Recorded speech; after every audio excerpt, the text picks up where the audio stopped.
तो जब भी आपने CSS के अंदर HTML के अंदर काम करना है तो सबसे पहले उस फोल्डर के अंदर एक फ़ाइल बनानी है। उस फाइल का आपने ना नेम रख देना है, जो भी अपने फाइल का नेम रखना होगा। फॉर एग्जांपल होम डॉट या इंडेक्स डॉट, जो भी आपने रखना चाहिए। जो बाय डिफ़ॉल्ट होता है उसको हम कहते हैं इंडेक्स। ठीक है, इंडेक्स रख के अगर जिस लैंग्वेज के अंदर काम कर रहे हैं उस लैंग्वेज की एक्सटेंशन रखनी है। जैसे आपको पता है कि इमेजेस होती हैं हमारे पास, PNG इमेजेस होती हैं, JPG इमेजेस होती हैं। इसी तरीके से जब हम HTML के साथ काम करेंगे ना, फाइल का नेम रख के .html लगा देना। उसके बाद जब CSS के साथ काम करेंगे उस फाइल का नेम रख के .css लगा देना। ठीक है, अब जब भी हमने CSS के साथ काम करना है तो CSS के लिए HTML रिक्वायर्ड है। हमने एक CSS की फाइल बनानी है, उसको लिंक करना होता है HTML की फाइल के साथ। तो उसके लिए हमारे पास ये एक लिंक का टैग यूज़ होता है, ये हमने यूज़ किया। ठीक है, इससे क्या होता है कि हम एक फाइल CSS वाली फाइल को HTML वाली फाइल के साथ लिंक कर सकते हैं। ये उसके सारे टैग्स हैं। हेड वाला टैग क्या होता है, बॉडी वाला टैग, ये सारा आपने वीडियोस देखे ना, उसके अंदर मैंने समझाया हुआ है कि सारे टैग्स क्या होते हैं, किस कौन सा टैग किस पर्पज़ के लिए यूज़ होता है, तो सारा कुछ उसमें बताया हुआ है। तो लास्ट लेक्चर में हमने बनाया था ये इतना सा इंटरफेस हमने बनाया था। ठीक है, अब जब भी आपने वेब डेवलपमेंट में काम करना है ना, आपको दो चीज़ें लाजमी चाहिए। सबसे पहले एक आपको ब्राउज़र चाहिए, जैसे कि हमारे पास ये गूगल क्रोम है, एक ब्राउज़र है। इसके लिए आप सफारी भी यूज़ कर सकते हैं या माइक्रोसॉफ्ट का जो एज है वो भी यूज़ कर सकते हैं। ठीक है, दूसरी चीज़ जो हमें चाहिए होती है वो एक कोड एडिटर चाहिए होता है। कोड एडिटर होता है जिसके अंदर हम कोड लिखते हैं या कोई भी प्रोग्रामिंग करते हैं। ठीक है, उसके लिए हमने किया था ये विजुअल स्टूडियो कोड, इसको VS कोड भी कहते हैं। ठीक है, ये आपने डाउनलोड कर लेना है। ये माइक्रोसॉफ्ट का ऑफिशियल है, तो उनकी वेबसाइट से आपको मिल जाएगा, वहाँ से आपने डाउनलोड कर लेना है। अब लास्ट लेक्चर में हमने सीखा था कि ना वेबसाइट में क्या क्या चीज़ें होती हैं, उनको कैसे हैं। वेबसाइट में हमारे पास दो मेन चीज़ें होती हैं, एक होता है वेबसाइट का हेड और एक होता है वेबसाइट की बॉडी। जो वेबसाइट का हेड होता है, ये सबसे ऊपर जो हमारे पास टैब शो हो रहे हैं ना, इसको हम कहते हैं वेबसाइट का हेड। यहाँ पे हमारे पास वेबसाइट की इमेज आती है, जिसको हम फैव आइकन कहते हैं, या वेबसाइट का आइकन जो होता है वो कहते हैं। उसके बाद ये डॉक्यूमेंट लिखा हुआ है, यहाँ पे वेबसाइट का नेम आएगा। ये नेम हम चेंज कर सकते हैं। तो आपने जो भी वेबसाइट बनानी है उसका वेबसाइट का नेम हर किसी को होगा, तो वो नेम रख देना। उसके बाद जो मेन एरिया हमारे पास ये नीचे वाला है ना, ये इतने एरिया से नीचे, इसको हम कहते हैं वेबसाइट की बॉडी। वेबसाइट की बॉडी के अंदर हम सारा वो वेबसाइट का जितना भी कंटेंट होता है वो सारा ऐड करते हैं। इसके अंदर भी हमारे पास फिर आगे ना डिफरेंट जो है ना सेक्शंस होते हैं। सबसे ऊपर जो हमारे पास होता है इसको हम कहते हैं हेड सेक्शन। ठीक है, हेड सेक्शन में हमारे पास जो वेबसाइट की इमेज होती है वो लगती है। सेंटर में हमारे पास जो वेबसाइट की मेन्यू होती है, जो डिफरेंट पेजेस होते हैं वो लगते हैं। और राइट साइड पे भी हमारे पास जो है ना बटन्स लगते हैं, जैसे रजिस्टर का बटन हो गया, साइन इन का बटन हो गया या सर्च फील्ड वगैरह इस तरह के बटन लगते हैं। उसके बाद जो हमारा सेक्शन आता है उसको हम कहते हैं हीरो सेक्शन। ठीक है, हीरो सेक्शन में हमारे पास आपने देखा होगा वेबसाइट पे जाए तो ना स्लाइड शो हो रहा होता है, या डिफरेंट इमेजेस शो हो रही होती हैं जो ऑटोमेटिकली स्लाइड कर रही होती हैं, तो वो हमारे हीरो सेक्शन के अंदर ऐड की जाती है। और हीरो सेक्शन जो होता है ना उस मेन पेज पे, यानी कि जो होम पेज होता है ना वेबसाइट का, वहाँ पे लगाया जाता है। उसके बाद नीचे हमारे पास वेबसाइट के डिफरेंट सेक्शंस आ जाते हैं, जैसे कि रेटिंग के सेक्शन होते हैं जिसको हम कहते हैं टेस्टिमोनियल सेक्शन। उसके अंदर डिफरेंट जो हमारी वेबसाइट पे रिव्यूज़ आए होते हैं वो हम ऐड करते हैं। इस तरीके से अबाउट अस का सेक्शन होता है जिसमें हमारी वेबसाइट के बारे में लिखा होता है, या सर्विसेज का सेक्शन हो सकता है, या अगर आप अपना पोर्टफोलियो बनाएं। पोर्टफोलियो कहते हैं कि जो हमारा हमने जो काम किया होता है, हम अपनी वेबसाइट बना के उस पर रिप्रेजेंट करते हैं कि ये हमने प्रोजेक्ट्स बनाए हुए हैं। तो अगर हमने जॉब के लिए अप्लाई करना है, हम अपना पोर्टफोलियो दिखाते हैं उनको। ठीक है, तो उस पोर्टफोलियो सेक्शन बना सकते हैं। फिर टीम्स का सेक्शन बना सकते हैं जिसमें हमारे टीम मेंबर्स हो गए, तो इस तरह डिफरेंट सेक्शन बना सकते हैं। लास्ट पे जो हमारे पास चीज़ आती है उसको हम कहते हैं फूटर। फूटर के अंदर हमारे पास जो वेबसाइट की डिटेल्स होती है वो ऐड की जाती है, जैसे कि अबाउट की डिटेल वो ऐड की जाती है, फ़ोन नंबर वगैरह, वेबसाइट के जो ईमेल है, ये चीज़ें ऐड की जाती हैं। तो ये हमारे पास डिफरेंट सेक्शंस होती हैं। अब हर काम के लिए ना HTML के अंदर जो है ना टैग होता है। हमने हेड के लिए हेड बनाना है तो हेड के लिए हेड का टैग होगा हमारे पास। ठीक है, हीरो सेक्शन बनाना है, हीरो सेक्शन के हमारे पास सेक्शन का टैग होता है। ठीक है, फूटर बनाना है, फूटर के लिए हमारे पास फूटर का टैग होगा। इस तरीके से ये हमारी जो मेन्यू होते हैं इसको हम कहते हैं नैब बार। तो नैब बार बनाने के लिए हमने नैब बार का जो है ना टैग है वो यूज़ करना है। फिर बटन बनाने के लिए बटन का टैग होगा। हेडिंग, ये इसके अंदर सेंटर में हेडिंग लिखी हुई है, तो हेडिंग लगाने के लिए हेडिंग का टैग होगा। तो ये सारी हमने सीखी थी। तो ये सिर्फ HTML के अंदर सिर्फ आप जो है ना टेक्स्ट को लिख सकते हैं। फॉर एग्जांपल अब ये हमारे पास ब्लैक कलर शो हो रहा है, ग्रीन कलर शो हो रहा है, तो ये हमने CSS यूज़ की है। HTML के अंदर आप स्टाइलिंग कर सकते हैं, आप सिर्फ स्ट्रक्चर ऐड कर सकते हैं। और CSS के थ्रू हमने क्या किया, इसको डिज़ाइन किया है तो वो थोड़ा सा इस तरह का UI दिखना शुरू हो गया। अब हम इसको जितना चाहे अट्रैक्टिव बना सकते हैं। ठीक है, अब लास्ट लेक्चर में हमने देखा था कि वो नैब बार बनाई थी। अब नैब बार के अंदर हमने एक चीज़ ऐड करनी है। आपने अक्सर वेबसाइट पे देखा होगा, जैसे ही आप मेन्यू के ऊपर माउस लेके जाते हैं ना, मेन्यू का कलर चेंज हो जाता है। ठीक है, इसको हम कहते हैं होवर इफेक्ट। होवर इफेक्ट होता है कि हमने जब भी माउस किसी आइटम के ऊपर लेके जाना है तो उसका कलर चेंज करना है या उसकी जो है ना स्टाइल चेंज करना है, तो ये सारा होवर इफेक्ट होता है। तो होवर इफेक्ट को हम CSS के अंदर कहते हैं सूडो क्लासेस। सूडो क्लासेस में हमारे पास ये एक होवर इफेक्ट आ जाता है इसके अंदर। उसके बाद आपने देखा होगा हमारे पास इनपुट फील्ड्स होती हैं, तो हम इनपुट फील्ड के ऊपर क्या करते हैं, क्लिक करते हैं, तो क्लिक का एक इफेक्ट हो जाता है। इसी तरीके से जो हमारे पास नैप बार के अंदर जो पेज एक्टिव होता है, फॉर एग्जांपल हमने होम पेज पे क्लिक किया तो होम पेज हमारे पास एक्टिव हो गया, तो होम पेज हमारा इसका कलर चेंज करना है, तो ये एक एक्टिव क्लास है। इस तरीके से डिफरेंट क्लासेस हम बना सकते हैं उसके अंदर CSS के अंदर। तो आज हम देखते हैं कि ये ना होवर की जो क्लास है ये कैसे बना सकते हैं। ठीक है, कि हम जैसे माउस को किसी भी नैप बार के आइटम के ऊपर लेके इसका कलर चेंज हो जाए।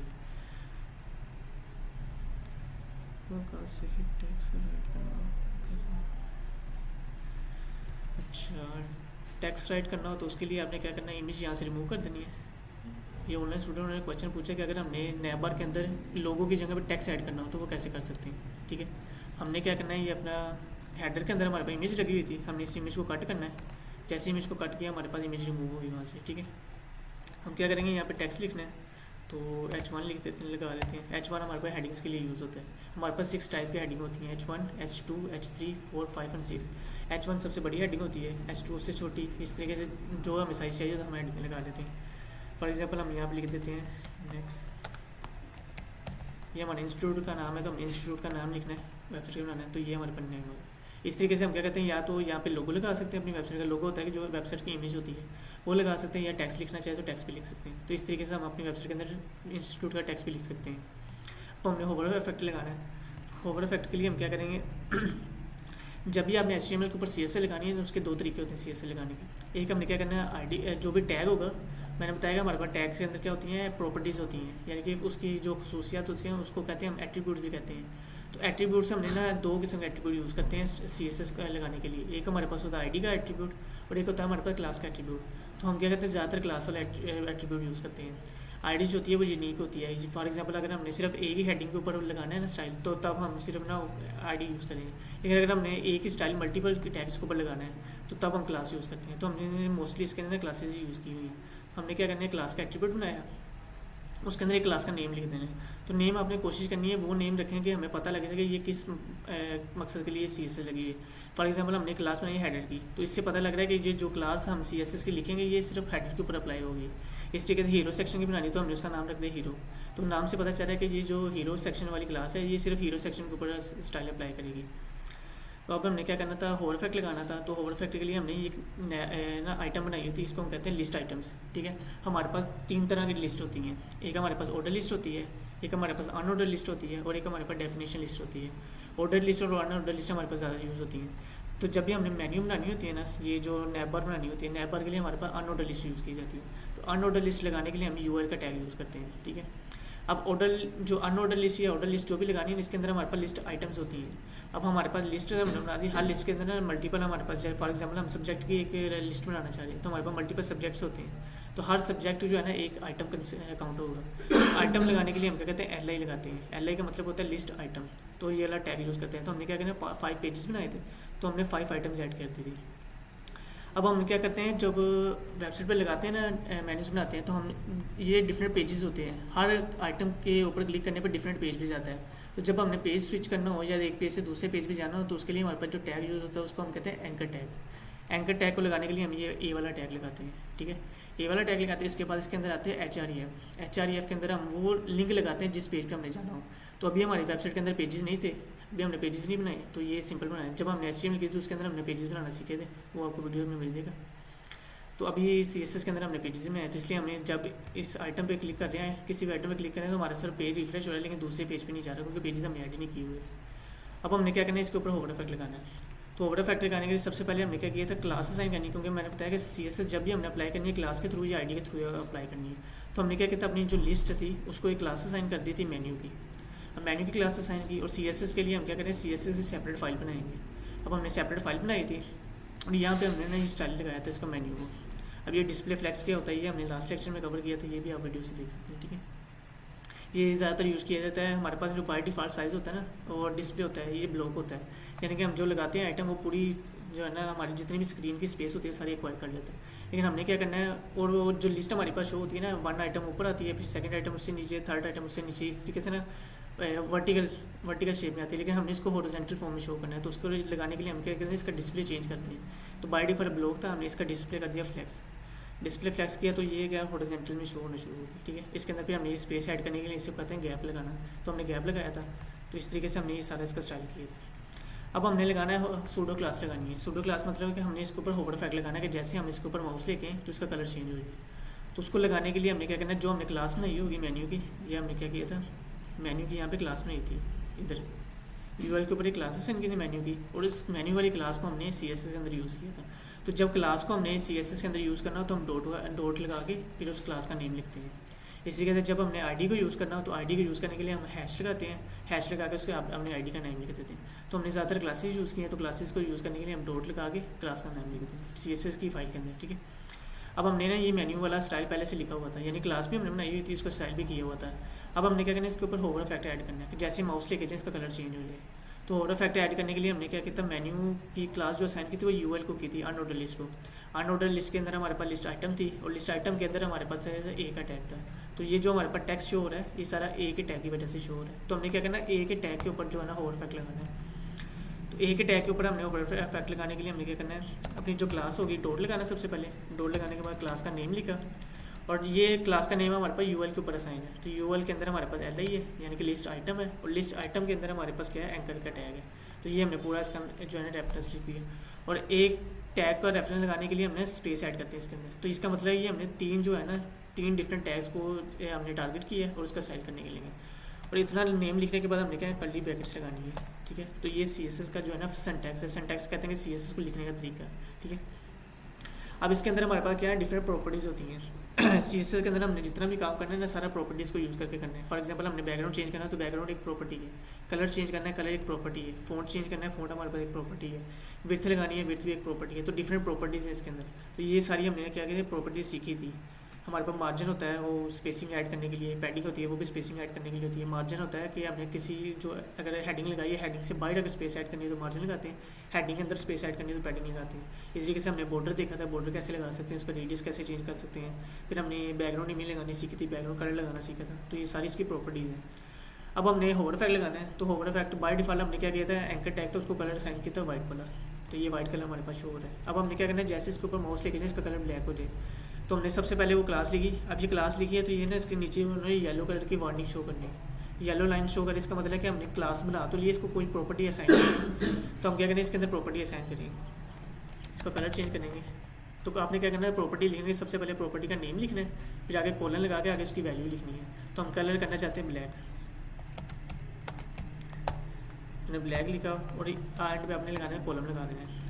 अब जैसे मैंने किया मेरे पास कलर चेंज हो गया, लेकिन मैं बाय डिफ़ॉल्ट कलर नहीं चेंज करना है, जैसे मैं माउस इसके ऊपर लेके जाऊँ फिर कलर चेंज करना चाह रहा हूँ। तो इसको क्या करना है, इसके लिए हमने क्या करना है, जो ए का टैग लगा हुआ ना इसके आगे हमने लगा देना कॉलन। कॉलन लगा के हमने उस प्रॉपर्टी का जो सूडो क्लास मैंने बताई, सूडो क्लास का नेम लिखना है। तो जैसे मैंने कॉलन लगाया तो ये हमारे पास VS कोड का एक फीचर होता है कि हम एक वर्ड लिखते हैं ना, वो हमें रिकमेंडेशन देता है कि आपने यहाँ से कौन सा वर्ड यूज़ करना है। तो इसलिए मेन्यू शो करा है, इसके अंदर डिफरेंट हमारे पास ये सारे जो सूडो क्लासेज हैं। तो इसमें हमने यूज़ करनी है होवर वाली। हम जैसे एच लिखेंगे तो ये हमें एच वाले शो कराएगा, तो इसमें हमारे पास है होवर वाली।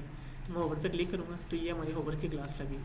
मैं वापस आया तो ये देखें, तो बाय डिफ़ॉल्ट हमारा कलर वाइट ही है, लेकिन जैसे मैं माउस इसके ऊपर लेके जाऊँगा ये हमारा कलर चेंज हो जाएगा, ठीक है। इस तरीके से क्या हम मेन्यूज़ का कलर चेंज कर सकते हैं, ठीक है। उसके बाद लास्ट लेक्चर में हमने वो बनाए थे, बॉक्सेस बनाए थे कि बॉक्सेस बना के अब हम बॉक्सेस के ऊपर एनिमेशन लगाना सीखें। हम CSS के थ्रू स्टाइल भी कर सकते हैं और CSS के थ्रू एनिमेशन भी लगा सकते हैं। तो आज हम एनिमेशन भी लगाना सीखेंगे कि वो जो बॉक्सेस हमने बनाए उसके ऊपर एनिमेशन कैसे लगा सकते हैं। तो हमने ये जो इतना इंटरफेस बनाया था, ये हमने क्या था कि एक HTML की फाइल बनाई थी होम की, उसके अंदर काम किया था, और साथ ही होम की CSS वाली फाइल बनाई थी। इस तरीके से हम डिफरेंट फाइल्स भी बना सकते हैं। तो हमने क्या किया था, एक इंडेक्स भी फाइल भी बनाई हुई थी। इंडेक्स वाली फाइल में हमारा डिफरेंट कोड था और जो हमारे पास जो होम की फाइल थी इसके अंदर डिफरेंट कोड था। तो हम सबसे पहले अपनी इंडेक्स वाली फाइल को ओपन करेंगे। तो ये इंडेक्स वाली फाइल, इसके अंदर हमने क्या किया था, बॉक्सेस बनाना सीखे थे कि बॉक्सेस डिफरेंट बना के उनको कैसे एक ही लाइन के अंदर शो किया जा सकता है। तो हमने एक सेक्शन बनाया था, मैंने बताया कि जितने भी हमारे पास काम होंगे बॉडी के अंदर हम सेक्शन बना के उसके अंदर करते हैं। तो हमने एक सेक्शन वाला टैग यूज़ किया, उसका नाम हमने क्लास असाइन कर दिया डिस्प्ले की। उसके अंदर फिर हमने डिव्स लगाया। डिव हमारे पास यूज़ होता है कि रैप करने के लिए चीज़ों को। उसको हमने इसकी क्लास रख दी बॉक्स की। तो बॉक्स का मतलब होगा हम बॉक्सेस बनाने के लिए यूज़ कर रहे हैं, ठीक है। अब हमारे पास ना VS कोड के अंदर एक और फीचर होता है कि हमें फाइल को सेव करके उसके बाद हम फाइल को जो है ना अपने ब्राउज़र पे देख सकते हैं। सबसे पहले हम इसके अंदर कोड करते हैं, फाइल को सेव करते हैं, और फाइल के ऊपर जाकर डबल क्लिक करने पे हमारी फाइल जो है ना ब्राउज़र के ऊपर ओपन होती है। तो इस तरीके से हम अपनी फाइल को जो है ना वेबसाइट को देख सकते हैं। लेकिन इसका ना एक नुकसान ये है कि हमें ना हर दफ़ा फाइल को सेव करना पड़ता है, हर दफ़ा जाके पेज को रिफ्रेश भी करना पड़ता है, तो ये काम हमें बार बार करना पड़ता है। तो इसका हमने एक अल्टरनेटिव सोल्यूशन ढूंढा था। हमारे पास नहीं, यहाँ पे एक टैब होता है फाइल का, आपने फाइल पे क्लिक करना है, और यहाँ पे ऑटो सेव की ऑप्शन होती है, आपने इसको इनेबल कर देना है। जब इनेबल करेंगे हम फाइल के अंदर जो भी कोड चेंज करेंगे फाइल ऑटोमेटिकली सेव हो जाएगी, हमें सेव करने की जरूरत नहीं पड़ेगी, ठीक है। उसके बाद जो दूसरा सोल्यूशन था कि हमें बार बार जाकर डबल क्लिक करने के बाद अपनी फाइल को, जो अपनी वेबसाइट है उसको ओपन करना पड़ता था ब्राउजर के ऊपर, पेज को रिफ्रेश करना पड़ता था, जब तब जाकर हमें चेंजेस शो होती थी। तो उसके लिए भी हमने एक अल्टरनेटिव ढूंढा था। हमारे पास यहाँ पे एक टैब होता है एक्सटेंशन का। एक्सटेंशन होते हैं जैसे हम अपने अगर विंडोज़ के अंदर कोई हमें फीचर चाहिए तो उसके लिए हम क्या करते हैं, सॉफ्टवेयर इंस्टॉल करते हैं। तो सॉफ्टवेयर इंस्टॉल करके हम अपनी वो फंक्शनलिटी कर सकते हैं। इस तरीके से VS कोड के अंदर अगर हमें कोई फीचर ऐड करना है या फंक्शनलिटी ऐड करनी है तो उसके लिए भी डिफरेंट जो हमारे पास ना एक्सटेंशन होती हैं, एक्सटेंशन भी कह सकते हैं, इसको प्लगइन्स भी कह सकते हैं, लेकिन VS कोड की ना लैंग्वेज में इसको एक्सटेंशन कहते हैं। तो यहाँ पे हमारे पास एक एक्सटेंशन होती है लाइव सर्वर की, ये वाली एक्सटेंशन लाइव सर्वर की, आपने इस पर क्लिक करना है और इसको यहाँ से इंस्टॉल कर लेना है। हमने इसको पहले इंस्टॉल कर लिया था। तो जैसे आप इसको इंस्टॉल करेंगे, फिर आपने जब फाइल पे वापस आना तो यहाँ इस टैब पे क्लिक करेंगे, ये आपके फाइल्स वाली टैब पे वापस आ जाएगा। जैसे हमारी वो एक्सटेंशन इंस्टॉल हो गई, हमारे पास यहाँ पे नीचे एक बटन आ जाता है गो लाइव का।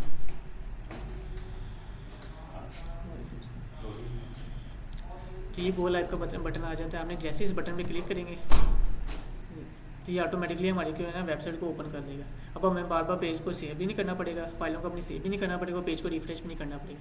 ये ऑटोमेटिकली हमारी फाइल सेव भी होगी और ऑटोमेटिकली हमारा पेज रिफ्रेश भी होगा। तो ये ना हमने लास्ट लेक्चर में बॉक्सेस बनाने सीखे थे कि बॉक्सेस कैसे बना सकते हैं। और उसके बाद हमारे पास ना CSS के अंदर एक चीज़ होती है जिसको हम कहते हैं रिस्पॉन्सिव लेआउट्स। अब रिस्पॉन्सिव लेआउट क्या होते हैं कि हमने वेबसाइट को इस तरीके से बनाना है कि हम जिस मर्जी डिवाइस पे चले जाए। अगर लैपटॉप है तो लैपटॉप पे हमारा जो है ना हमारा जो वेबसाइट है वो ठीक शो होनी चाहिए। अगर मोबाइल पे चले जाए तो मोबाइल पे ठीक शो होनी चाहिए। तो इसको हम कहते हैं रिस्पॉन्सिव लेआउट्स। तो ये ना डिस्प्ले जो फ्लैक्स होता है ये हमारे पास रिस्पॉन्सिव लेआउट बनाने के लिए यूज़ किया जाता है। अब ना आप किसी वेबसाइट का अगर कोड देखना हो कि इस वेबसाइट के अंदर कोड क्या लिखा हुआ है, तो उसके लिए हमने एक तरीका देखा था। आपने क्या करना है, अपने पेज पे आना है, यहाँ पे आने के बाद राइट क्लिक करना है। जैसे आप राइट क्लिक करेंगे आपके पास ये मेन्यू ओपन होगी। यहाँ पे है ना लास्ट ऑप्शन होती है इंस्पेक्ट की, तो आपने इस इंस्पेक्ट के ऑप्शन पे क्लिक करना है तो हमारे पास इस तरह का एक टैब ओपन होगा। इस टैब को हम कहते हैं डेवलपर टूल, ठीक है। डेवलपर टूल के अंदर हम देख सकते हैं कि इस वेबसाइट के अंदर कोड क्या क्या लिखा हुआ है। तो ये जो लेफ्ट वाला पार्ट होता है ना हमारे पास, इसके अंदर हमारे पास HTML सारी शो होती है। जितनी भी HTML हमने लिखी होगी सारी शो हो रही है। ये सारी HTML हमने लिखी थी, ये सारी शो हो रही है, ठीक है। और जो राइट साइड होती है यहाँ पे हमारे पास सारी जितनी भी CSS होती है ना वो सारी शो हो रही होती है, ठीक है। इसके बाद हमारे पास ये डिफरेंट टैब्स भी होते हैं, लेकिन ये डिफरेंट लैंग्वेज के लिए डिफरेंट होते हैं। जैसे हमने CSS के बाद जावास्क्रिप्ट पे जाएंगे तो जावास्क्रिप्ट के लिए हमारे पास ये कंसोल वाला टैब यूज होता है। इस तरीके से हम बैकएंड की तरफ जाते हैं, बैकएंड पे हमारे पास नेटवर्क का टैब यूज होता है। इस तरीके से हमारे पास परफॉर्मेंस का टैब, एप्लीकेशन का टैब, ये सारे यूज़ होते हैं। लेकिन अभी के लिए हमारे पास इन्होंने ये एलिमेंट्स वाला टैब हमने यूज़ करना है। एलिमेंट्स वाले टैब में हमारे पास लेफ्ट साइड पे सारी HTML शो होगी और राइट साइड पे हमने जो CSS लिखी होगी वो सारी शो होगी, ठीक है। अब आपने किसी एलिमेंट को देख रहे हैं कि उसके ऊपर HTML कौन सी लगी है, उसके ऊपर CSS कौन सी लगी हुई है। अगर तो आप अपनी वेबसाइट पर राइट क्लिक करके यहाँ पे आएंगे ना तो ये पूरी वेबसाइट का कोड शो करवा देगा। लेकिन हम चाहते हैं कि हम स्पेसिफिक सिर्फ एलिमेंट देखना चाहते हैं। फॉर एग्जाम्पल ये बॉक्स 1 है, सिर्फ इसको इसका कोड देखना चाहते हैं तो आपने बॉक्स 1 पे आगे राइट क्लिक करना है, इंस्पेक्ट करेंगे तो वो क्या करेगा, उस बॉक्स 1 पे आपको ले आएगा। अब जैसे मैंने बॉक्स 1 पे आया, मैंने इसके ऊपर माउस किया तो ये उसने हाईलाइट कर दिया कि ये आपका बॉक्स 1 है। अब जैसे मैं बॉक्स 3 के ऊपर गया तो उसने बॉक्स 3 के ऊपर हाईलाइट कर दिया। बॉक्स 6 पे गया या 5 पे गया तो उसने उसको हाईलाइट कर दिया, यानी कि हमने सेम बॉक्स सेलेक्ट किया। मैं इसके ऊपर क्लिक करूँगा तो ये बॉक्स सेलेक्टेड हो गया और इसकी जितनी भी CSS हो गई सारी यहाँ पे शो हो जाएगी। तो हमने क्या कहते हैं, इसको एक विड्थ असाइन की थी 200 पिक्सल की। अब ये पिक्सल क्या चीज़ है हमारे पास, जैसे आपको पता है कि हमने जो भी काम करना होता है, जैसे कि हम अगर बाज़ार से दूध लेने जा रहे हैं तो उसका एक यूनिट होता है किलोग्राम का, ठीक है। हमने अगर अंडे लेने हैं तो वो दर्जन होते हैं, वो डजन ही होते हैं, तो वो उसका क्या है, यूनिट है। इस तरीके से हमने जो प्रोग्रामिंग के अंदर काम करना तो हमारे पास डिफरेंट यूनिट्स होते हैं। तो ये हमारे पास जो स्क्रीन होती है कंप्यूटर की, ये पिक्सल के अंदर होती है। पिक्सल हमारे पास क्या होते हैं, छोटे छोटे बॉक्सेस होते हैं। छोटे छोटे बॉक्सेस को मिला के हमारी स्क्रीन्स बनती है। तो हमने क्या करना है, जितनी भी अपनी जो है ना यूनिट्स यूज़ करने हैं वो पिक्सल के अंदर यूज़ करने हैं। हमारे पास डिफरेंट और भी यूनिट्स हैं। इसके अंदर हमारे पास REM एक यूनिट है, EM एक यूनिट होता है, VH ये भी एक यूनिट होता है। VH होता है हमारे पास स्क्रीन पे जितना भी हमें कंटेंट नज़र आ रहा है ना, तो ये सारी हमारे पास जितनी भी इसकी हाइट होगी ये सारी कवर कर लेगा। VH होती है हाइट, इसकी हाइट सारी कवर कर लेगा। और VW होता है कि व्यू विड्थ हो जाएगा, हमारे पास जितनी भी स्क्रीन पे विड्थ नज़र आ रही है वो सारी एक्वायर कर ले। तो ये हमारे पास डिफरेंट जो है यूनिट्स यूज़ किए जाते हैं। तो पिक्सल के बाद हमारे पास एक यूनिट होता है परसेंटेज का। जब पिक्सल का यूनिट आप असाइन यूज़ करेंगे ना तो ये क्या करेगा, स्पेसिफिक ना आपका इतना बॉक्स बना देगा। हमने क्या किया 200 पिक्सल यूज़ किया था तो उसने क्या किया 200 पिक्सल का एक बॉक्स बना दिया। हमने उसको विड्थ भी 200 पिक्सल की असाइन कर दी और उसको हाइट भी 200 पिक्सल की असाइन कर दी। तो ये हमारे पास एक बॉक्स बन गया। उसके बाद ना बॉक्स बनने के बाद हमें बॉक्स शो नहीं होना था, तो हमने क्या किया, उसको बॉक्स के ना बॉर्डर्स लगाए कि इसका ना एक आउटलाइन इसकी बना दें। तो आउटलाइन बनाने के लिए हम क्या करते हैं, बॉर्डर वाला टैग यूज़ जो प्रॉपर्टी है वो यूज़ करते हैं। अब बॉर्डर वाले टैग प्रॉपर्टीज़ के अंदर हमारे पास 3 चीज़ें होती हैं कि हमने कितने पिक्सल की बॉर्डर लगाना है, बॉर्डर का जो है ना स्टाइल कौन सा होगा, बॉर्डर का कलर कौन सा होगा। तो हमने 5 पिक्सल का बॉर्डर लगाया था, यानी कि उसकी जो थिकनेस थी ना आउटलाइन की वो 5 पिक्सल लगाई थी। उसके बाद उसका जो स्टाइल था वो हमने लिखा था सॉलिड। इसके हमने अक्सर आपने देखा होगा हमारे पास अगर ड्रैग एंड ड्रॉप की फंक्शनलिटी होती है तो वहाँ पे बॉर्डर लगा होता है, डैश लगे होते हैं, उसके दरमियान स्पेस भी होती है, तो वो हमारे पास बॉर्डर का स्टाइल है। तो यहाँ से हम इसको डैश भी कर सकते हैं, डैश करेंगे तो इसका डैश वाला स्टाइल हो जाएगा। और बाद में इसका कलर लगाना होता है कि इसका कलर कौन सा होगा बॉर्डर का, तो हमने ब्लैक रखा तो इसका ब्लैक कलर आ गया। इसके बाद जो बॉर्डर रेडियस क्या होता है, बॉर्डर रेडियस होता है कि हमने जो कॉर्नर्स होते हैं ना इनको राउंडेड करना होता है। आपने जैसे कि हमारे पास ये टैब शो हो रहा है तो इसके लिए बॉर्डर राउंडेड है थोड़े से, इस तरीके से हमारे पास ये बैक वाला है, इसके यहाँ राउंडेड है। या अगर हमने स्क्वायर को सर्कल बनाना हो तो वो भी हम जो है ना अपना जो बॉर्डर रेडियस है उसको यूज़ करके बना सकते हैं। उसके बाद स्पेसेस ऐड करनी हो तो मैंने बताया हमने मार्जिन और पैडिंग यूज़ करते हैं। अगर बाइट स्पेस ऐड करनी हो तो हम मार्जिन यूज़ करेंगे, अंदर स्पेस ऐड करनी है तो हम जो है ना पैडिंग यूज़ करेंगे। अब हमने क्या करना है कि इस जैसे हम उसके ऊपर माउस लेके आए ना, माउस लाने के बाद हमने क्या करना है, इसके ऊपर एनिमेशन लगानी है। अब माउस लेके इसके ऊपर यानी कि ये भी हमारे पास क्या होवर इफेक्ट होगा, होवर इफेक्ट के लिए भी हमारे पास सूडो क्लास लगेगी जैसे हमने पहले लगाई थी होवर की, तो इसके ऊपर भी हम होवर की क्लास लगाएंगे। और हम चाहते हैं कि जैसे इसके ऊपर माउस लेके आए थोड़ा सा ऊपर को मूव हो जाए, इसको कहते हैं एक्स एक्सिस मूव होना। ठीक है, हमारे पास आपको 2 एक्सिस होते हैं, एक एक्स एक्सिस होता है और एक वाई एक्सिस होता है। हमारे पास जो हॉरिजॉन्टल होते हैं वो हमारे पास एक्स एक्सिस होगा, और वर्टिकल हमारे पास जो है ना वो वाई एक्सिस होगा। तो हमने इसके ऊपर एनिमेशन लगानी है तो हम क्या करेंगे, अपने कोड में वापस है। तो ये हमारे पास थी index.html की फ़ाइल। तो इसके लिए हमने क्या किया था, CSS की फ़ाइल भी डिफरेंट बनाई थी। पहले हमने क्या किया था, होम की फ़ाइल बनाई थी, तो उसके लिए हमने होम की जो है CSS की फ़ाइल भी डिफरेंट बनाई थी। अब हमने इंडेक्स वाली फ़ाइल बनाई, इसके लिए हमने इसकी CSS भी फ़ाइल डिफरेंट बनाई है। हम कोड एक ही फ़ाइल के अंदर भी लिख सकते हैं, लेकिन जब एक फ़ाइल के अंदर लिखना है वो कोड काफ़ी लेंथी हो जाता है तो समझना मुश्किल हो जाता है, इसलिए हम क्या कहते हैं सेपरेट फाइल्स बना के उसके अंदर कोड लिखते हैं। अब इस इंडेक्स वाली फ़ाइल के लिए हमने क्या किया था, CSS की सेपरेट फ़ाइल बनाई। हम CSS वाली फ़ाइल के अंदर गए, यहाँ पे हमने ये बॉक्स की क्लास बनाई थी, बॉक्स की क्लास की मदद से ये हमारी बॉक्स शो हो रही है। ठीक है, तो हमने क्या करना है, जो सबसे पहले हमारा जो बॉक्स होगा ना, हमने इसके ऊपर एक लगानी है प्रॉपर्टी ट्रांजिशन की, ट्रांजिशन। और ट्रांजिशन के बाद आपने लिखना होता है कि आपको कौन सी कितने टाइम के लिए ट्रांजिशन चाहिए और कौन सी ट्रांजिशन चाहिए। तो आपने यहाँ पे लिख देना ऑल, ये इसका ना वेरिएंट होता है, ऑल होता है, इसके बाद लीनियर एक इसका वेरिएंट होता है, ये 2-3 वेरिएंट होते हैं। तो आपने ऑल लगा देना कि यानी कि जितनी भी CSS के एनिमेशन एग्जिस्ट करती हैं वो सारी इसके ऊपर अप्लाई हो जाएंगी। और सेकंड होता है कि हमने कितने टाइम के लिए लगानी है या कितने टाइम के बाद हमारी एनिमेशन चलनी चाहिए। तो ये होती है ये 0 पॉइंट समथिंग में, यानी कि 0.1 से लेकर 0.2 के दरमियान लगाई जाती है। ठीक है, 0.1 से लेकर 1 तक, इसके अंदर जितनी भी आएंगे पॉइंट्स के अंदर जितनी वैल्यू है वो सारी लगा सकते हैं। तो हमने क्या करना है, 0.3 सेकेंड के अंदर लगाई जाती है हमारे पास। इसके बाद हमने लिखना होता है कि हमने उसका जो एनिमेशन लगानी है उसका स्टाइल कौन सा रखना है। तो हमारे पास होता है एक फेड वाला होता है कि थोड़ा सा ब्लर हो और बाद में शो, और उसके बाद हमारे पास होती है एक एज की, एज इन एंड आउट। तो ये वाला आपने ट्रांजिशन लगा देनी है। अब इतना काम करने के बाद अपने पेज को रिफ्रेश करेंगे, लेकिन रिफ्रेश करने की ज़रूरत नहीं है क्योंकि हमने वो लाइव सर्वर यूज़ करेंगे यहाँ से, तो ऑटोमेटिकली पेज रिफ्रेश हो जाएगा। तो अभी हम इसके ऊपर ओवर कर रहे हैं तो हमारे पास कुछ नहीं शो हो रहा है, क्योंकि होवर इफेक्ट के लिए मैंने बताया कि हमें सूडो क्लास होवर की यूज़ करनी पड़ेगी जैसे हमने पहले यूज़ की, तो वो लगाएंगे उसके बाद ही हमारे इम्प्लीमेंट होगी। तो हमने क्या करना है, बॉक्स को क्लास को कॉपी किया, इसी क्लास के नीचे आगे डॉट बॉक्स लिखा और इसके ऊपर सूडो क्लास लगा दी, कोलन लगा के होवर की और प्रैक्टिस बनाई अपनी। और इसके अंदर एक प्रॉपर्टी आपने यूज़ करनी है ट्रांसफॉर्म की, ट्रांसफॉर्म। अब हमने यहाँ पे बताना है कि हम किस जो है ना एक्सिस के अंदर ट्रांसफॉर्म करना चाह रहे हैं। तो हम चाहते हैं कि हम इसके ऊपर माउस लेके हैं तो ये ऊपर को थोड़ा सा शो हो, तो ऊपर को शो करने के लिए हमारे पास जो है ना वर्टिकल हमने एक्सिस शो करानी है, तो वर्टिकल एक्सिस हमारे पास वाई एक्सिस होती है। तो मैं यहाँ पे लिख दूँगा ट्रांसलेट वाई। ठीक है, ट्रांसलेट वाई लिखने के बाद आपने बताना होता है कि आपने कितने पिक्सल का इसको ट्रांसफॉर्म करना है। तो मैं चाहता हूँ कि ये ना थोड़ा सा ऊपर शो हो, ऊपर शो करने के लिए हमने इसको माइनस के अंदर जो है ना ट्रांजिशन देनी है, तो -10 पिक्सल की आपने ट्रांजिशन दे देनी है। इतना काम करने के बाद आपने पेज को रिफ्रेश किया, ऑटोमेटिकली रिफ्रेश हो गया। आप देखिए जैसे मैं माउस लेके जाऊँगा थोड़ी सी हल्की सी एनिमेशन शो होगी, इसके ऊपर लेके माउस एनिमेशन शो हो रही है, दोबारा लेके गया एनिमेशन शो हो रही है। अगर हम वाई एक्सिस के अंदर शो करना चाह रहे हैं तो मैंने एक्स एक्सिस के अंदर शो करना चाह रहे हैं तो आपने ट्रांसलेट वाई को कट करके यहाँ पे एक्स लगा देना है। अब एक्स लगाएंगे, जैसे माउस लेके जाएंगे तो ये लेफ्ट जो है ना एक्स एक्सिस के अंदर हमारे पास जो है ना एनिमेशन लगेगी इस तरीके से। अब हम चाहते हैं कि जैसे हम इसके ऊपर माउस लेके हैं ना तो ये सर्कल जो स्क्वायर है ना, स्क्वायर से ये सर्कल के अंदर कन्वर्ट हो जाए। तो सर्कल से स्क्वायर से कन्वर्ट करने के लिए हम क्या करेंगे, यहाँ पे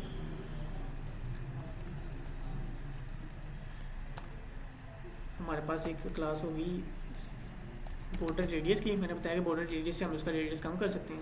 तो पहले जो बॉर्डर रेडियस है वो हमारे पास है 15 पिक्सल का। अब पिक्सल भी लगा सकते हैं, हम परसेंटेज भी लगा सकते हैं। तो हमने क्या करना है, यहाँ पे इसको सर्कल बनाना है। तो सर्कल बनाने के लिए हम क्या करेंगे, इसको 50% कर देंगे। जैसे मैंने 50% लगाया तो ये हमारी एक बॉर्डर रेडियस की लगी, और दूसरी हमने ट्रांजिशन की भी लगानी है। तो मैं यहाँ पे लगाऊंगा रोटेट की। रोटेट यानी कि घूम एक दफ़ा रोटेट हो, और रोटेट होने के बाद ये कन्वर्ट हो हमारे पास सर्कल के अंदर। तो रोटेट पे क्लिक किया। तो यहाँ पे हमने बताना है कि आपने कितने में इसको डिग्री का करना है। हमारे पास आपको पता है कि जो क्लॉक होती है डिग्रीज के अंदर चलती है। तो हमने इसको बताना है कितनी डिग्री हमने कन्वर्ट करना है, इसको जो है रोटेट करना है। तो मैं बता देता हूँ 360 डिग्री। 360 डिग्री आपने इसके अंदर लिख देना है। मैं इसको रिफ्रेश करूँगा पेज पे एक दफ़ा। ये तो जैसे मैं माउस को लेके आया तो हमारा जो सर्कल है ये कन्वर्ट भी हो रहा है, और ये जो है ना सर्कल जो हमारे पास जो है ना स्क्वायर से सर्कल के अंदर कन्वर्ट हो गया इस तरीके से। और ये तो हमारे पास ना अगर एनिमेशन नहीं लगाएंगे तो ये ना झटका एक लेगा और फिर कन्वर्ट होगा। तो एनिमेशन से क्या होता है, ये स्मूथ एनिमेशन हो जाती है, यानी कि ये झटका नहीं लेता, आहिस्ता आहिस्ता जो है ना 0.1 से लेकर 0.3 सेकंड्स के अंदर कन्वर्ट होगा। क्योंकि हमने 0.3 सेकंड लगाया तो ये आहिस्ता आहिस्ता कन्वर्ट होगा इसके अंदर। तो इस तरीके से हम क्या कहते हैं, एनिमेशन भी लगा सकते हैं अपने। अगर मैं इसको 180 कर देता हूँ,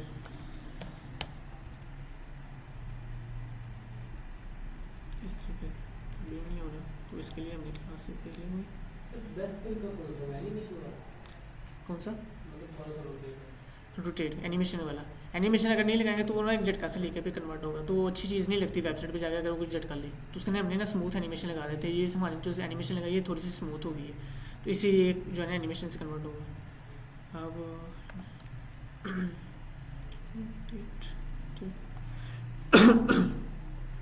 इस तरीके से आप ना एनिमेशन लगा सकते। अब एनिमेशन में हमारे पास ये हमने सिंपल एनिमेशन यूज़ की है। हमारे पास इसके अंदर एक चीज़ होती है, उसको हम कहते हैं की फ्रेम्स, कि हमने डिफरेंट एनिमेशन लगानी है। अभी तो हमने सिर्फ एक एनिमेशन लगाई है, हम चाहते हैं कि ना ये डिफरेंट एनिमेशन लगेगा। ये 0% पे डिफरेंट एनिमेशन हो जाए, 10% पे जाके डिफरेंट एनिमेशन हो जाए, 20% पे जाके डिफरेंट एनिमेशन हो जाए। तो डिफरेंट एनिमेशन लगाने के लिए हम क्या करते हैं, एक ना ट्रांसफॉर्म की क्लास होती है वो यूज़ करते हैं। तो वो हम इस लेक्चर के अंदर नहीं करेंगे क्योंकि वो काफ़ी एडवांस हमारे पास टॉपिक है, वो इस कोर्स का पार्ट तो नहीं है। अगर आप सीखना चाहें तो आप इंटरनेट से उसको सीख सकते हैं। उसका नाम है की फ्रेम्स। की फ्रेम्स के अंदर आप एनिमेशन लगाना सीख सकते हैं। तो एनिमेशन हमारे इस वैसे जो है ना कोर्स के हिस्सा नहीं है। अगर सीखना चाहिए आप सीख सकते हैं उसको भी, वो ईजी है, इतना डिफ़िकल्ट वो काम नहीं है।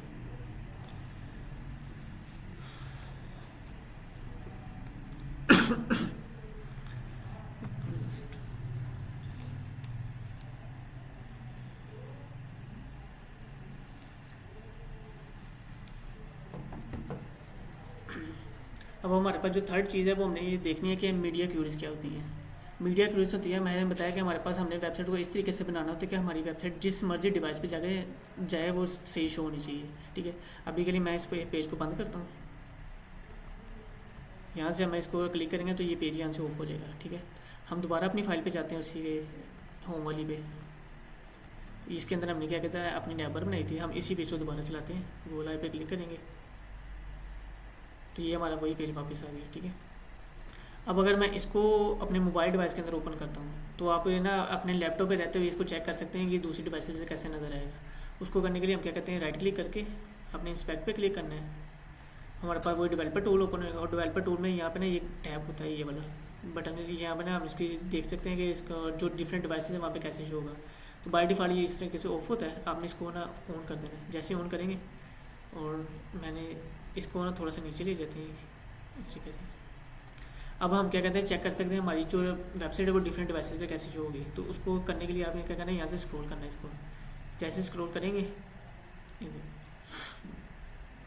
अब ये हमारे पास है, ये डेस्कटॉप था हमारे पास फुल वाला।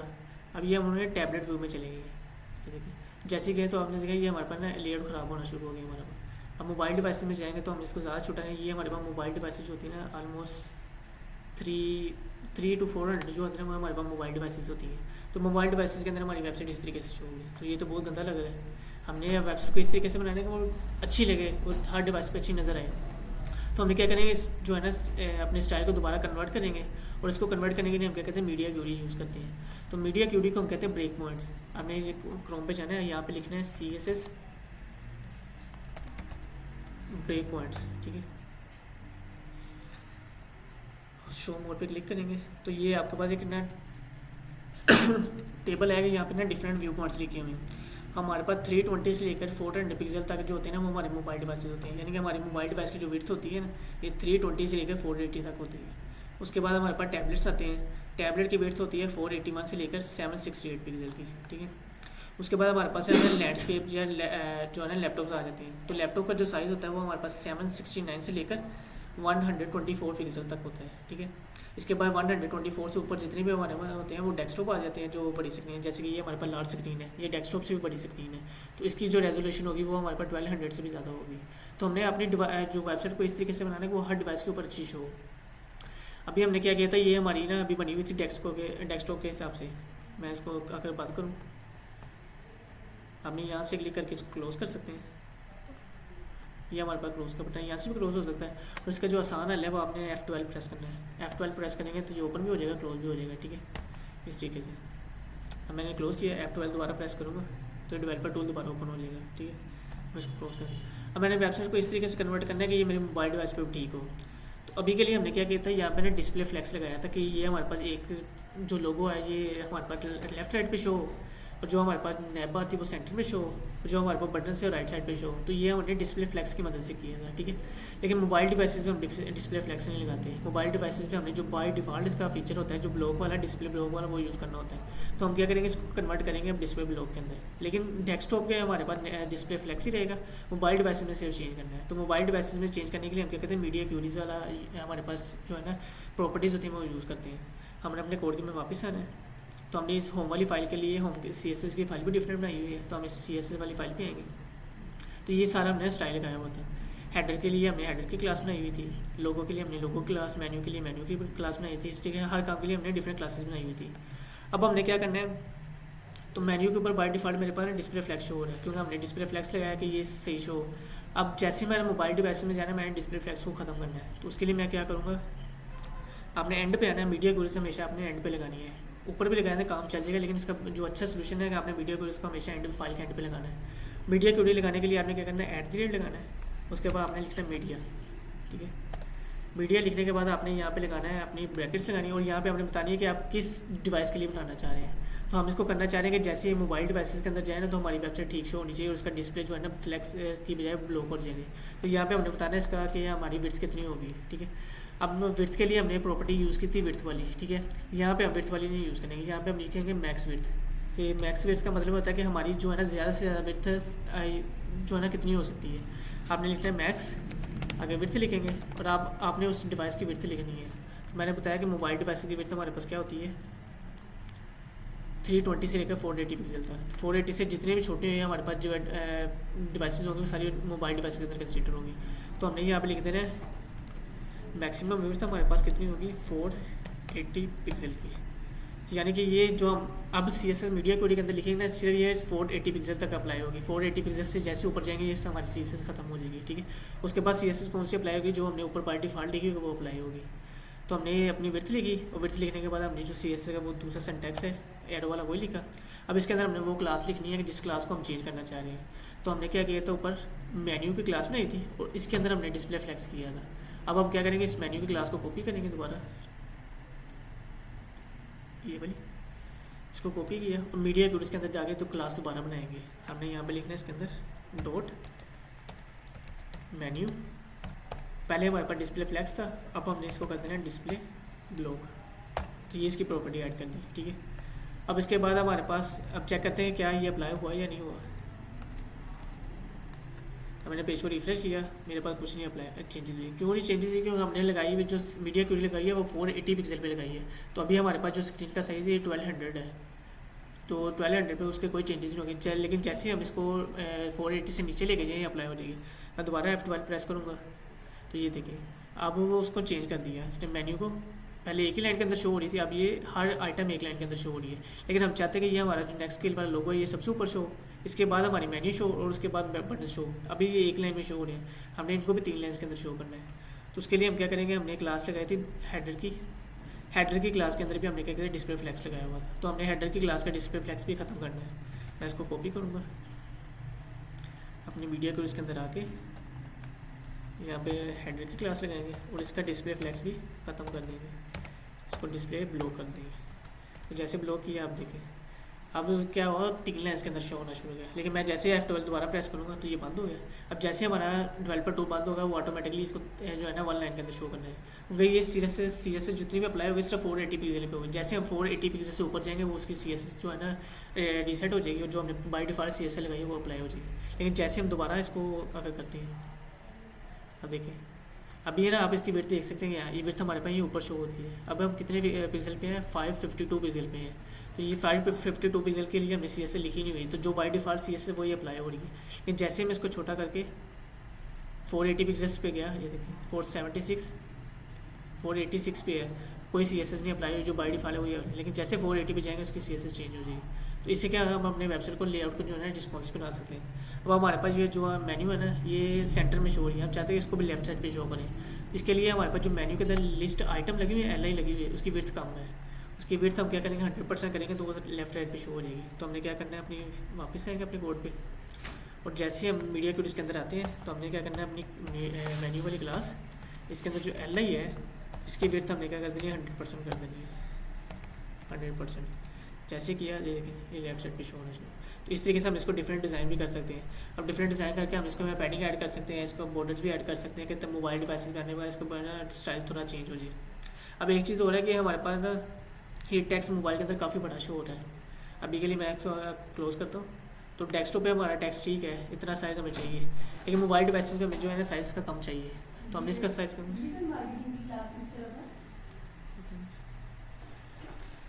अब मोबाइल डिवाइसेस में हमने क्या करना है, इसका ना साइज़ कम करना है। तो साइज़ के लिए हमारे पास जो प्रॉपर्टीज़ होती है वो फ़ॉन्ट की प्रॉपर्टी यूज़ होती है। तो फ़ॉन्ट साइज़ की प्रॉपर्टी हमने यूज़ करनी है। अभी हमारे पास जो फ़ॉन्ट साइज़ हमने लिखा था, हम हीरो सेक्शन में हैं तो ये हमारा हीरो सेक्शन था, इसके अंदर हमने फ़ॉन्ट साइज़ यूज़ किया था 74 पिक्सल का। तो हमने क्या करना है, इस हीरो सेक्शन के फ़ॉन्ट को ना मीडिया क्यूरी के अंदर आके डॉट हीरो और इसका जो फ़ॉन्ट साइज़ है हमारे पास होगा वो हमने कर देना 24 पिक्सल। 74 पिक्सल था पहले और 24 पे कर दिया। तो ये देखिए अभी हमारे पास 74 ही शो होगा बाई डिफ़ॉल्ट, लेकिन जैसे मैं मोबाइल डिवाइस पे जाऊँगा तो ये देखें ये चेंज हो गया, 24 पिक्सल हो गया। तो इस तरीके से हम क्या कहते हैं, अपनी वेबसाइट के हर चीज़ को ना अपने रिस्पॉन्सिव बनाना है। यानी कि आपने कोशिश करनी है जो भी हम यूज़ करें, हेडर यूज़ करें तो हेडर को भी आपने हर डिवाइस के लिए बनाना है। अभी मैंने सिर्फ ना 480 पिक्सल के लिए लगाया है, आप हर डिवाइसेस के लिए इसको डिफरेंट बना सकते हैं। यानी कि इसको टैबलेट के लिए इसके वजह से डिफरेंट CSS अप्लाई कर सकते हैं, मोबाइल के लिए डिफरेंट अप्लाई कर सकते हैं, डेस्कटॉप के लिए डिफरेंट अप्लाई कर सकते हैं और जो लैपटॉप्स होते हैं उसके लिए डिफरेंट अप्लाई कर सकते हैं। जितनी मीडिया क्यूरी चाहिए आप ऐड कर सकते हैं इसके अंदर, ठीक है। नहीं, विदाउट मीडिया क्यूरी नहीं होगा, लगाना पड़ेगा।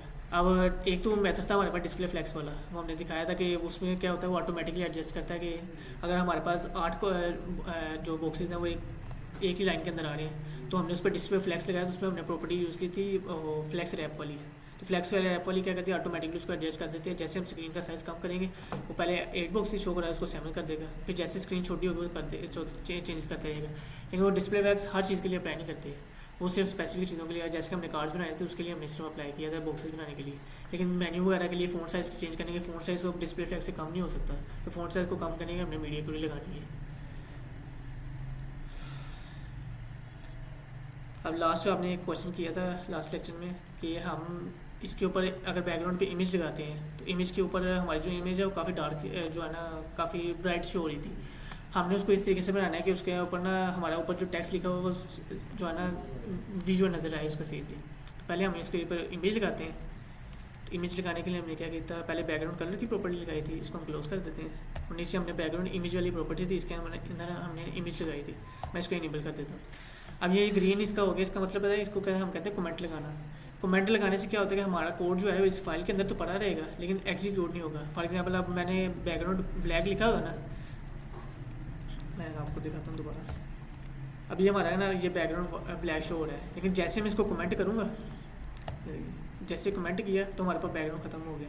तो कमेंट करने से क्या होता है कि हमारा कोड जो है वो तो फाइल के अंदर मौजूद रहता है लेकिन एग्जीक्यूट नहीं होता। एग्जीक्यूट का मतलब होता है हमारे पास शोज़ की जो रिस्पॉन्स है वो शो नहीं होगा। अब हमने क्या कहते हैं बैकग्राउंड इमेज वाले को भी हाइड किया होता है, हम बैकग्राउंड इमेज वाले को इनेबल करेंगे।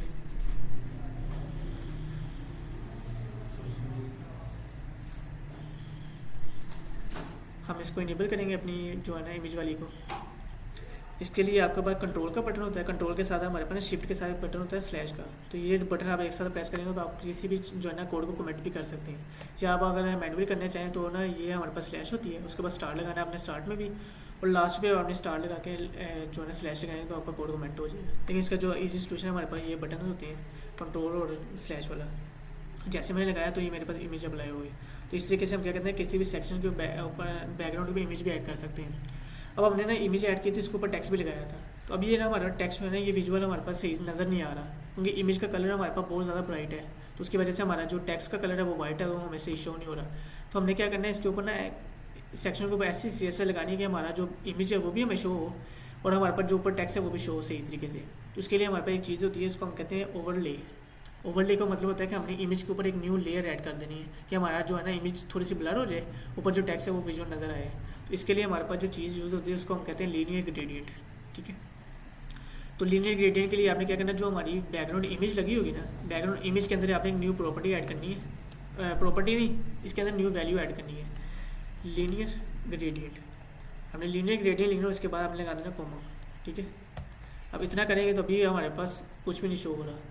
ठीक है, लीनियर ग्रेडियंट के अंदर हमने क्या करना है, कलर बताना होता है कि हमने ओवरले किस कलर का लगाना है। ठीक है, हमने ना कलर लगाने के लिए तरीके देखे थे कि हमारे पास ना 3-4 तरीके होते हैं कलर्स को यूज़ करने के लिए। एक तरीका तो होता है कि हम अगर कलर का नेम लिखते रहे तो हमारे जैसे हमने वाइट लिखा तो वाइट कलर अप्लाई हो गया, ब्लैक लिखा तो ब्लैक कलर हमारे पास अप्लाई हो गया। दूसरा मेथड होता है हमने कलर्स के कोड यूज़ करने होते हैं। ठीक है, अब हमें हर कलर का नाम याद नहीं होता है। फॉर एग्जांपल कुछ कलर ऐसे होते हैं जिसका कलर नेम नहीं हमें याद रहता, तो उसके लिए हम क्या करते हैं उसका कोड यूज़ कर सकते हैं। वाइट के लिए हमारे पास FFF का कोड यूज़ होता है, ब्लैक के लिए 000 का कोड यूज़ होता है, ग्रे के लिए CCC का कोड यूज़ होता है। इस तरीके से ना हर जो है ना कलर उसका डिफरेंट कोड होता है, तो आप कोड को यूज़ करके भी कर सकते हैं। जो थर्ड मेथड होता है वो हमारे पास आता है RGB।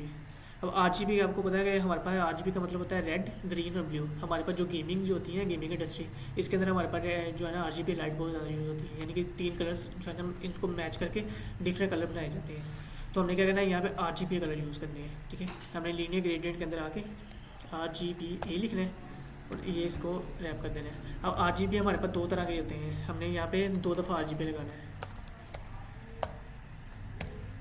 2 दफ़ा क्यों लगाना है कि हमने ना लीनियर ग्रेडियंट हमारे पास 2 कलर्स को मिला के ऐड किया जाता है। ठीक है, हमने एक कलर जो है ना उसको लेके उसके साथ दूसरे कलर को ऐड करके फिर शो करवाना होता है। तो लीनियर ग्रेडियंट का मतलब कहते हैं लीनियर होते हैं 2 कलर्स को मैच करना कहते हैं। तो ग्रेडियंट होता है कि 2 कलर होते हैं इसको ग्रेडियंट भी कहा जाता है। ठीक है, तो हमने 2 कलर्स को मैच करना है। अब लीनियर ग्रेडियंट लिखने के बाद हमने यहाँ पे वैल्यूज ऐड करनी है। अब मैंने बताया कि RGB हमारे पास होता है रेड, ग्रीन और ब्लू। तो आपने उसको कलर्स ऐड करने के रेड कितने % होगा, ब्लू कितने % होगा, ग्रीन कितने % होगा। तो हम अभी इसको करेंगे बाय डिफ़ॉल्ट 0 लगा देंगे, 0 0 0। उसके बाद हमने एंड पे जो 4th चीज़ होती है उसकी होती है ओपेसिटी। ओपेसिटी होती है कि हमने जो कलर है लाइट शो कराना है या डार्क शो करवाना है। तो ओपेसिटी के लिए हम क्या कहते हैं 0. जैसे हमने वो एनिमेशन के लिए कहता है 0.0 से लेकर 0.1 तक। इस तरीके से हम क्या कहते हैं जो ओपेसिटी होती है वो भी 0.0 से लेकर 1 तक जो उतनी होता है वो लगाते हैं, यानी कि उसके अंदर परसेंटेज वाली जो है ना पॉइंट वाली सारी वैल्यू आ जाती है। तो हमने इसको कर देना है 0.3 या 0.5 करना चाहें वो भी कर सकते हैं। तो सेम यही कलर हम क्या RGB वाला कॉपी करेंगे और इस RGB के अंदर भी लगा देंगे। अब इतना करने से हम जब वापस आए तो ये देखें अब हमारा जो टेक्स्ट है ना ये क्लियर शो हो रहा है। मैं अगर इसको हाइड करता हूँ दोबारा, मैंने लीनियर ग्रेडियंट यहाँ से कट किया, तो ये देखिए हमारी इमेज डार्क शो हो रही है और हमारा टेक्स्ट सही नहीं शो हो रहा है। लेकिन जैसे मैं लीनियर ग्रेडियंट अप्लाई करूँगा Ctrl+G, तो ये देखिए हमारा जो इमेज है वो भी थोड़ी सी इसके ऊपर ना एक ब्लैक कलर का हल्का सा ना ओवरले आ गया। इसकी वजह से हमारा ये क्या हुआ कि हमारा टेक्स्ट जो है ना वो विजिबल शो होना शुरू हो गया। पहले क्या होता था वो इमेज की वजह से कोलैब कर रहा था, वो सही शो नहीं हो रहा था। अब ये क्लियर शो हो जाएगा हमारे। ठीक है, तो इस तरीके से हम इसके ऊपर इमेज भी लगा सकते हैं। अब एक स्टूडेंट ने लास्ट टाइम क्वेश्चन नोट किया था कि हम बैकग्राउंड के ऊपर वीडियो कैसे लगा सकते हैं। तो वीडियो लगाने के लिए हमारे पास ना हमने एक चीज़ सीखी थी पोजीशंस की, कि हम पोजीशन कैसे यूज़ कर सकते हैं। तो पोजीशन में हमने सीखा था कि पोजीशन रिलेटिव होती है और पोजीशन एब्सोल्यूट होती है, उनको कैसे यूज़ करके हम अपने काम कर सकते हैं। ठीक है, तो अगर हम अपनी वेबसाइट के अंदर वीडियो लगाना चाहें या इमेज लगाना चाहिए वो भी हम लगा सकते हैं। हर काम के लिए हमारे पास कोई ना कोई टैग होगा। अब वीडियो लगाने के हमारे पास एक वीडियो का टैग होता है, तो वीडियो का टैग यूज़ करके हम उसके अंदर जो है ना अपनी एनिमेशन कह रहे वीडियोज़ लगा सकते हैं। और ऑडियो लगाने के लिए हमारे पास ऑडियो का टैग होगा, इमेज लगाने के लिए हमारे पास इमेज का टैग होता है, तो यूज़ करके हम क्या कहते हैं इमेज लगा सकते हैं। अब हम चाहते हैं कि ये बैकग्राउंड पे इमेज लगी हुई है, हम इमेज के बैकग्राउंड के ऊपर वीडियो लगाना चाह रहे हैं, तो तो वीडियो जो है ना बाय डिफ़ॉल्ट हम नहीं लगा सकते CSS के थ्रू। उसके लिए हमें क्या करना पड़ेगा, सबसे पहले वीडियो ऐड करनी पड़ेगी HTML के अंदर। उसके बाद जो CSS की जो प्रॉपर्टी है पोजीशन की प्रॉपर्टी लगा के हम इसको शो कर सकते हैं, ठीक है। तो उसके लिए ना मैंने कोड थोड़ा सा लिखा हुआ था, ये पहले मैं आपको दिखा दूँ। पहले हमने क्या किया था, मेन सेक्शन बनाया था, उसके अंदर हमने जो ये वाला हीरो सेक्शन है, ये जो हमें शो हो रहा है, ये सारा हमारा हीरो सेक्शन है। हीरो सेक्शन के अंदर हमने इसे क्या किया, तो उसको क्लास दिया है, उसके अंदर टेक्स्ट लिखा है। सिर्फ इतना काम करने के बाद हमने क्या किया था, सारी CSS अप्लाई करके इसको इस तरीके से डिज़ाइन इसका बनाया है, ठीक है। अब हमने क्या करना है, हीरो सेक्शन के अंदर आकर सबसे पहले इमेज अपनी वीडियो लगानी है। तो वीडियो लगाने के लिए आपने क्या करना है, वीडियो का जो टैग है वो यूज़ करना है, लिख के। अब हर टैग जो होता है ना, हमारे पास टैग का एक ओपनिंग टैग होता है, क्लोजिंग टैग होता है। तो जितना भी कंटेंट होता है उसके अंदर लिखा जाता है। तो सबसे पहले आपने टैग को ओपन किया, उसके बाद टैग को क्लोज किया। जब टैग को ओपन करते हैं तो हमने ग्रेटर देन का साइन और लेस देन का साइन लगा के उसके अंदर टैग का नेम लिखना होता है। वही मैं वीडियो दिखा रहा हूँ। अभी वीडियो लगाएंगे हम बैकग्राउंड के ऊपर। और जब आपने टैग को क्लोज करना है तो टैग को क्लोज करने के लिए हमने स्लैश वाला यूज़ करते हैं। स्लैश का मतलब है कि हमने इस टैग को क्लोज कर दिया, ठीक है। अब इसके अंदर हमने क्या करना है, अपनी इमेज का सोर्स लगाना होता है। सोर्स क्या होता है कि हमने बताना होता है कि ये हमारी इमेज किस जगह पे पड़ी हुई है। अगर वीडियो लगा रहे हैं तो वीडियो का हमने सोर्स बताना होता है कि वीडियो हमारे पास किस जगह पे पड़ी हुई है। इस तरीके से अगर हम ऑडियो लगा रहे हैं तो ऑडियो के लिए हमने बताना है कि ऑडियो का सोर्स क्या है, ऑडियो किस जगह पे पड़ी हुई है, ठीक है। तो आपने कोशिश करनी है कि जो हमने फोल्डर बनाया होगा जिसके अंदर हमने सारी फाइलें बनाई हुई है, अपने वीडियो और ऑडियोज़ भी उसके अंदर रखे हैं। तो मैंने एक वीडियो डाउनलोड की हुई थी पहले से, वो मैंने इस फोल्डर के अंदर रख दी थी, ठीक है। अब वीडियो लगाने के लिए हमने सबसे पहले क्या करना है, अपना जो सेक्शन है इसको कॉपी किया, ये वीडियो वाला ये टैग आपने लिखा हुआ था, मैं इसको कॉपी करके यहाँ पे लगा देता हूँ। अब इसके अंदर क्या है, सबसे पहले हमने वीडियो का टैग यूज़ किया। इसके अंदर हमने सबसे पहले इसको क्लास असाइन की BG वीडियो की, ठीक है। और उसके बाद इसके अंदर कुछ ना इसकी प्रॉपर्टीज़ होती हैं। ये वाली ऑटो प्ले का मतलब होता है कि जो वीडियो है ना ऑटोमेटिकली प्ले करेगी, ठीक है। उसके बाद हमने म्यूटेड कर दिया कि वीडियो जो लगी हुई है इसकी आवाज़ नहीं, हमें वेबसाइट के अंदर सिर्फ वीडियो हम जब भी लगाते हैं उसकी आवाज़ नहीं लगाते। जो बैकग्राउंड पे वीडियोज़ लगाई जाती है उनकी वॉइस नहीं होती, हम उसको क्या कहते हैं म्यूट कर देते हैं। उसके बाद हमने प्रॉपर्टी लगाई लूप की। लूप का मतलब होता है कि ये वीडियो जैसे एंड होगी ऑटोमेटिकली दोबारा चलना शुरू हो जाएगी, ठीक है। और इसके बाद ये एक होता है प्ले इन लाइन, कि एक ही लाइन के अंदर प्ले करना शुरू कर देगा इसको, ठीक है। अब इतना काम करने के बाद हमारे पास इमेज वीडियो शो हो गई है। ये देखें वीडियो हमारे पास शो होना शुरू हो गया, लेकिन हम चाहते हैं कि वीडियो बैकग्राउंड पे शो हो और उसके ऊपर टेक्स्ट शो हो। तो उसके लिए हमें क्या करना पड़ेगा, इसको स्टाइल करना पड़ेगा, ठीक है। स्टाइल करने के लिए आपने क्या करना है, सबसे पहले ये जो हमारा टेक्स्ट है ना इसको भी एक डिव के अंदर रैप कर देना है। इसको कट करना है, यहाँ से एक डिव लगाया और इसके अंदर इसको रैप कर देना है। तो इसको भी हमें क्लास लगानी पड़ेगी। तो क्लास मैंने पहले लिखी हुई है, ये वाली।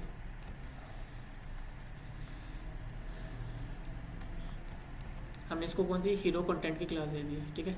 इतना काम किया तो अभी भी हमारे पास जो है ना इमेज वीडियो ऊपर शो हो रही है, टेक्स्ट भी ऊपर शो हो रहा है और बैकग्राउंड पे इमेज शो हो रही है। लेकिन हमने क्या करना है, इस वीडियो को बैकग्राउंड पे लेके जाना और बैकग्राउंड फुल विड्थ पे शो हो बैकग्राउंड पे भी और इसके ऊपर टेक्स्ट शो हो।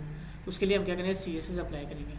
सबसे पहले हमने क्या करें, इसको हीरो की क्लास दे दी, जो वीडियो थी इसको BG वीडियो की क्लास दे दी और जो हमारा कंटेंट था इसको हमने हीरो कंटेंट की क्लास दे दी, ठीक है।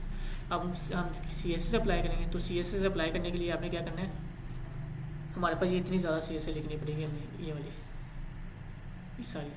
सबसे पहले हीरो के लिए आपने लिखी, उसके बाद BG वीडियो के लिए लिखी, उसके बाद BG वीडियो बिफोर के लिए। ये बिफोर हमारे पास सूडो क्लास है, जैसे हमने होवर की क्लास लगाई है ना, तो होवर हमारे पास सूडो क्लास थी। इस तरीके से एक बिफोर है, ये भी हमारे पास सूडो क्लास है। एक आफ्टर की होती है, ये भी हमारे पास सूडो क्लास है।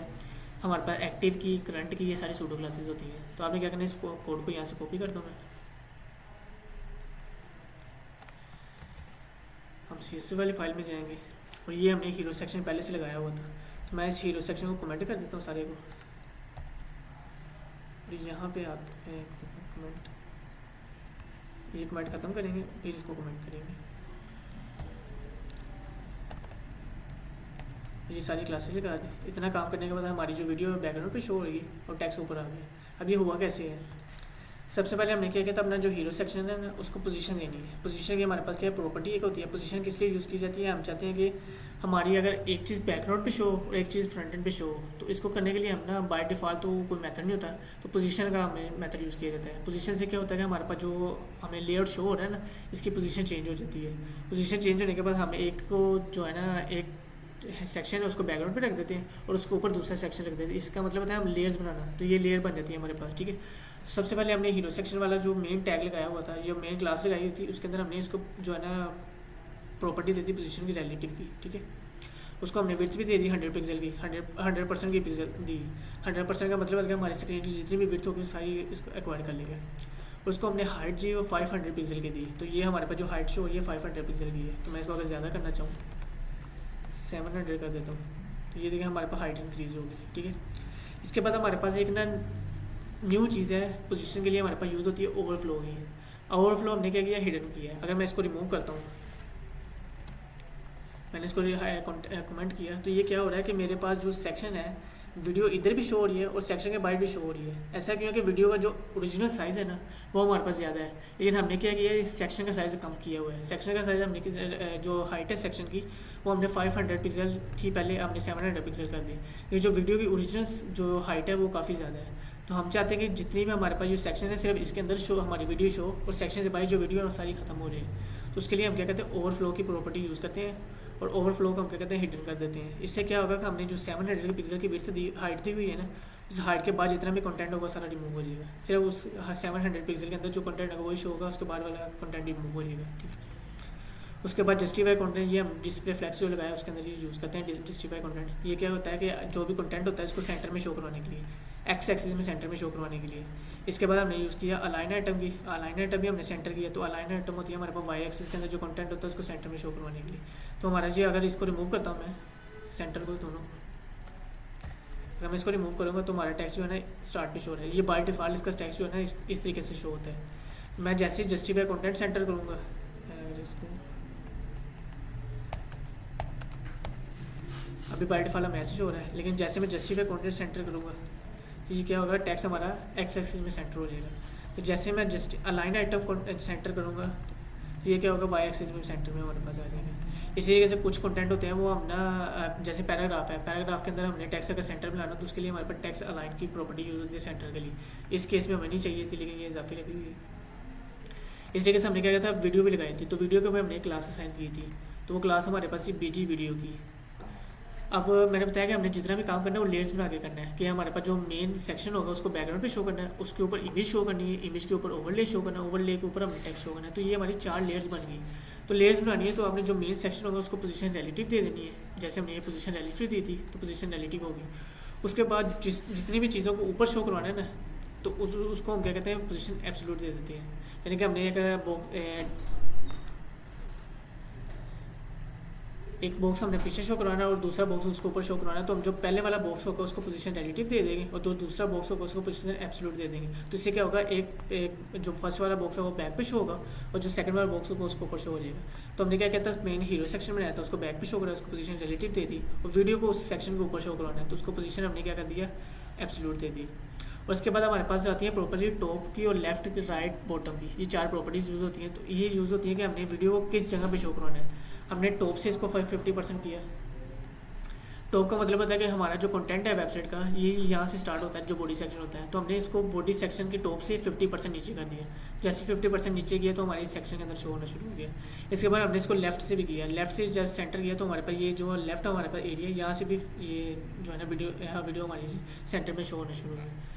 इसके बाद हमारे पास मिनिमम विड्थ और मिनिमम हाइट। अब ये प्रॉपर्टी क्यों यूज़ होती है, हमारे पास जो बाय डिफ़ॉल्ट हम यूज़ करते हैं विड्थ और हाइट, वो सिंपल लिखते हैं। विड्थ लिखा उसको विड्थ असाइन कर दी, उसके बाद हाइट लिखा हाइट असाइन कर दी। लेकिन मिनिमम और मैक्सिमम का मतलब क्या होता है, मिनिमम का मतलब होता है कि हमारे पास अगर स्क्रीन की विड्थ खत्म हो जाती है तो ये ऑटोमेटिकली इसको 100% से स्टार्ट करेगा। अगर हमने विड्थ नहीं अपनी कोई भी एलिमेंट को या किसी भी वीडियो को या टेक्स्ट को वीडियो अगर हाइट असाइन नहीं की हुई तो वो मिनिमम विड्थ उसकी 100% होगी, इससे कम वो विड्थ नहीं लेगा। और अगर हम उसको असाइन कर देते हैं, फॉर एग्जांपल मैं यहाँ रख देता हूँ 20%, मिनिमम 20% होगी, लेकिन मैं अगर उसको जितनी मर्जी असाइन करना चाहूँ 500 पिक्सल की या असाइन कर दे तो वो 500 पिक्सल की चली जाएगी। लेकिन जैसे में स्क्रीन कम होना स्टार्ट होगी वो 20% पे आकर रुक जाएगी, 20% से विड्थ कम नहीं होगी। तो इसको हम कहते हैं मिनिमम विड्थ या मिनिमम हाइट। इस तरीके से हम मैक्सिमम भी सेट कर सकते हैं कि हमारे पास जो स्क्रीन का मैक्सिमम साइज़ है ना वहाँ तक जाए, जितनी मैक्सिमम सेट की होगी उससे ओवरफ्लो नहीं होगी। ओवरफ्लो का मतलब होता है कि हमारी जो विड्थ असाइन की उससे बाहर चले जाना, ठीक है। इसके बाद हमारे पास ये ट्रांसफॉर्म की प्रॉपर्टी है। ट्रांसफॉर्म की प्रॉपर्टी हमने अभी यूज़ की थी कि इसको एनिमेशन लगाने के लिए यूज़ की जाती है। इसके बाद हमने ये प्रॉपर्टी है हमारे पास है ऑब्जेक्ट फिट की।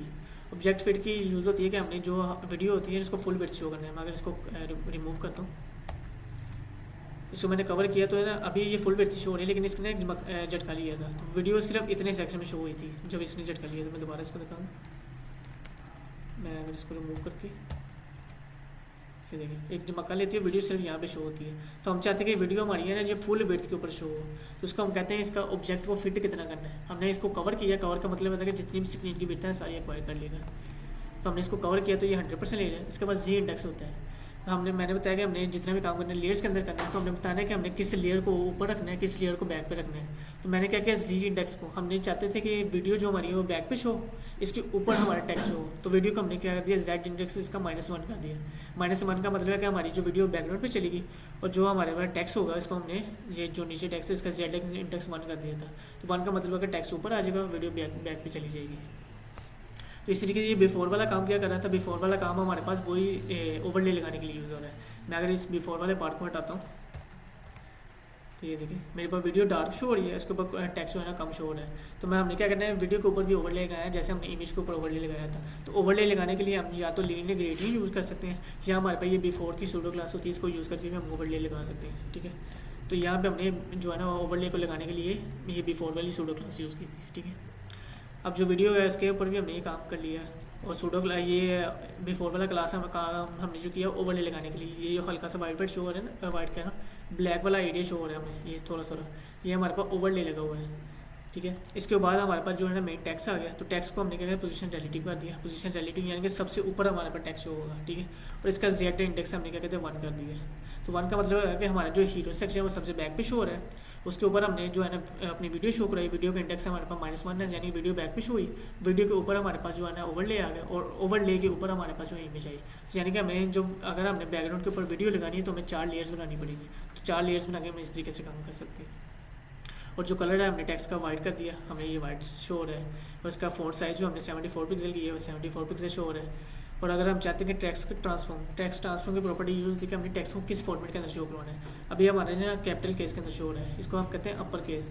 हमारा जितना भी टेक्स्ट है अपर केस के अंदर शो हो रहा है। अगर हम इसको कन्वर्ट करते हैं टेक्स्ट ट्रांसफॉर्म को लोअर केस, ये सारा टेक्स्ट हमारा स्मॉल में शो होना शुरू हो जाएगा। इसके बाद एक प्रॉपर्टी होती है कैपिटलाइज की, इसकी वैल्यू होती है कैपिटलाइज की। तो कैपिटलाइज का मतलब है कि सिर्फ जो जितने भी हमारे पास जो वर्ड्स हैं ना, हर वर्ड का जो पहला लेटर होगा उसको सिर्फ बड़ा करके शो करेगा। तो इस तरीके से हम इसके ट्रांसफॉर्म करके इस चीज़ को चेंज कर सकते हैं। तो मैं आपको ना इस वाली फाइल का कोड सेंड कर देता हूँ ताकि आप इसका ना वीडियो वाली की प्रैक्टिस कर सकें। ठीक है, और हमारा टाइम भी ओवर हो गया।